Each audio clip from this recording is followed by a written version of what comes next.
નમસ્કાર દર્શક મિત્રો, એચડી ન્યૂઝમાં આપનું હાર્દિક સ્વાગત છે। હું છું આપની સાથે આરડી વાઘેલા। જોઈએ આજના મુખ્ય સમાચાર। અંકલેશ્વર શહેરમાં વારંવારના વીજ દાંધિયાથી નગરજનો ત્રાહિમામ। અંકલેશ્વર શહેરમાં વારંવાર વીજ દાંધિયાથી ત્રાહિમામ નગરજનોએ દક્ષિણ ગુજરાત વીજ કંપનીની કચેરી ખાતે હલ્લો મચાવી ઉગ્ર રજૂઆત કરી તાત્કાલિક સ્થાયી ઉકેલ લાવવાની માંગ કરી છે। અંકલેશ્વર શહેરમાં આવેલ જોશિયા ફળિયા, પારેખ ફળિયા, દરુ ફળિયા તેમજ ચોટા બજાર સહિતના વિસ્તારોમાં છેલ્લા 2 દિવસથી વારંવાર વીજ પુરવઠો ખોરવાતા સ્થાનિક રહીશો ભારે પરેશાનીનો સામનો કરી રહ્યા છે।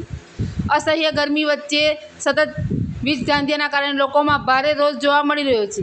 સ્થાનિકોના જણાવ્યા અનુસાર દિવસ અને રાત્રિના સમયે અનેક વખત વીજ પુરવઠો બંધ થઈ જતાં ઘરજથ્થું કામકાજ, વેપાર ધંધા તેમજ વિદ્યાર્થીઓના અભ્યાસ પર પ્રતિકૂળ અસર પડી રહી છે। અનેક વિસ્તારોમાં કલાકો સુધી વીજળી ગુલ થઈ જતાં લોકોમાં અસંતોષની લાગણી વ્યાપી છે। વીજ કંપની દ્વારા ચોમાસા પૂર્વ પ્રિમોન્સૂન કામગીરી પૂર્ણ કરાઈ હોવાના દાવા કરવામાં આવ્યા હતા।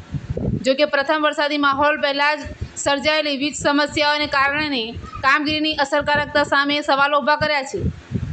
રહેવાસીઓનું કહેવું છે કે જો પ્રિમોન્સૂન કામગીરી યોગ્ય રીતે કરવામાં આવી હોત તો આવી સ્થિતિ સર્જાઈ ન હોત। સમસ્યાથી કંટાળેલા લોકોએ વીજ કંપની સામે ઉગ્ર રજૂઆતો કરી તાત્કાલિક સ્થાયી ઉકેલ લાવવાની માંગ કરી છે।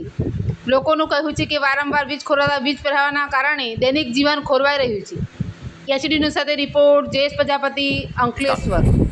कल रात को भी लाइट गई, बराबर। पापा को मेरे तकलीफ है, लाइन फ्रैक्चर है, बराबर। वो फ्रैक्चर की वजह से उनको बहुत गर्मी हो रही है। अभी जस्ट 6 बजे मैंने आके कंप्लेंट लिखाई यहाँ पर आके। उन्होंने क्या बोला, 1 आवर में लाइट आ जाएगी, लेकिन लाइट नहीं आई, बराबर। मम्मी का बोल्ट का ऑपरेशन हुआ है, बराबर। तो मेरी मम्मी को भी तकलीफ हो रही है, पापा को भी तकलीफ हो रही है। मैं रात से मैं बहुत परेशान हूँ, तो इसका कोई ना कोई सोल्यूशन निकालो।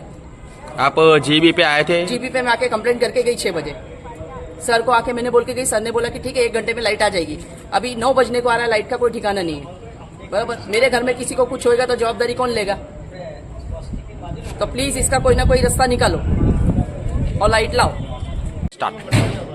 અંકલેશ્વરમાં જીબીમાં ચોટા બજારમાં ગઈકાલ રાતથી લાઇટ નથી। પ્રી મોન્સૂનનું કામગીરી પતી ગઈ છે। હવે જ્યારે અમારા ત્યાં લાઇટ આવે બી છે તો ફાસ્ટ થઈ જાય છે, ધીમી થઈ જાય છે અને મારા ઘરનું ફ્રીજ પણ ઉડી ગયું છે। હવે એની જવાબદારી કોણ લેશે? અને બિલ નથી ભરતા તો તૈયારીમાં આવીને લાઇટ કાપવા માટે આવે છે અને અહીંયા આપણે કોઈ જવાબદારી લેવા માટે તૈયાર નથી। એમના કામગીરી કરવાવાળાને કોઈ ફોન નહીં ઉઠાવતા ઉપરના અધિકારીઓ। હવે મારા ઘરનું જે નુકસાન થયું છે એની જવાબદારી કોણ લેશે? જીબીવાળા પૈસા ભરશે અને એમના ત્યાં કર્મચારી 3 જ છે કામ કરવા માટે આખા જીબીમાં। આખો દિવસમાં 3 જ કર્મચારી કામ કરે છે। स्टार्ट। પ્રી મોન્સૂનના નામ પર આ લોકોએ જે કામ ચાલુ કરેલું હતું, પ્રી મોન્સૂન તો હજુ કાલે વરસાદ પડ્યો, પહેલો વરસાદ, એમાં આટલી બધી તકલીફ આવી। એના થોડા દિવસ પહેલાં બી જ્યારે એ લોકો કામ કરતા હતા કે ભાઈ પ્રી મોન્સૂનની કામગીરી ચાલે છે, 1 કલાક લાઇટ આવે ને 4 કલાક લાઇટ નહીં આવે। અત્યારે બી કાલ રાતની લાઇટની પ્રોબ્લેમ છે, લોકોના ઇન્વેટર બંધ થઈ ગયા, લોકોના ઘરમાં અમુક લોકોનું ઓપરેશનવાળા છે, કોઈનું હાર્ટના પેશન્ટ છે, એ લોકોને વધારે તકલીફ છે। હવે અત્યારે અમે જીબી પર આવ્યા, આ લોકોને એ લોકોનો પહેલો તો એ લોકોનો કસ્ટમર કેરનો નંબર લાગતો નથી। અત્યારે એમના એક કર્મચારી અંદર બેઠેલા છે તે એવું કહે છે કે અમારી પાસે માણસ નથી। ત્યાર પછી એમના સાહેબને અમે એવું કીધું કે તમારા સાહેબ જોડે અમારી વાત કરાવો। એમના સાહેબ કર્મચારીનો ફોન ઉઠાવવા રાજી નથી અત્યારે। તો આની ઉપરથી હવે પ્રજાએ શું સમજવું કે ભાઈ પ્રજા જોડે તમે મજાક કરો છો? એટલે અમારે ગરમીમાં ઊંઘવાનું, વગર લાઇટે ઊંઘવાનું ને આ તમે જોઈ શકો છો, તમે બતાવો વિડીયોમાં કે કેટલી બધી લાઇટ છે અહીંયા ગાડી। એટલે પ્રજા ખાલી ટેક્સ ચૂકવે ને જલસા આ લોકો કરે। હવે પ્રજાએ ડિક્લેર કરવાનું આ બધું। મીટર કાપવા તો એ લોકો 2 દિવસ બિલ નહીં ભરે તો એ લોકો તરત મીટર કાપવા આવી જાય છે।